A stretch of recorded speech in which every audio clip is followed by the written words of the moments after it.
2 à 4 cas de grippe A sont révélés chaque semaine au CHU de Nantes. C'est ici que tous les prélèvements pour la Vendée, le Maine-et-Loire et la Loire-Atlantique s'effectuent. Avec à peine 5% de prélèvements positifs, l'épidémie n'a pas encore débuté. Elle est attendue pour novembre ou décembre, comme la grippe saisonnière. Mais les équipes sont déjà prêtes. Il pourrait y avoir beaucoup de travail ces prochaines semaines. Le taux de sévérité n'est pas plus important que le virus saisonnier, sauf qu'on s'attend à une épidémie beaucoup plus importante, donc du coup beaucoup plus de patients hospitalisés ou de formes graves qu'avec le virus saisonnier, mais simplement parce qu'il y aura beaucoup plus de personnes touchées que normalement. Le taux de mortalité de ces virus est aujourd'hui de 1 à 2 pour 1000. Bien plus qu'une vague de décès, c'est la désorganisation de tout le pays que craignent les autorités. Ici, en cas de besoin, les hospitalisations non urgentes seront décalées.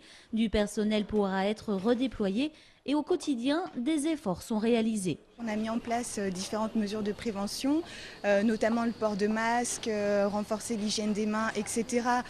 Pour éviter en fait la transmission de patients contaminés vers les soignants ou vice-versa. Et bien sûr, la vaccination pour les employés du CHU et pour tous les Français à risque est fortement recommandée, comme pour la grippe saisonnière.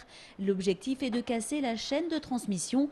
Et si certains émettent des doutes sur le produit, les spécialistes se veulent rassurants. Le vaccin a une grande sécurité, une grande efficacité, donc il n'y a aucune raison d'avoir des craintes vis-à-vis de ce vaccin.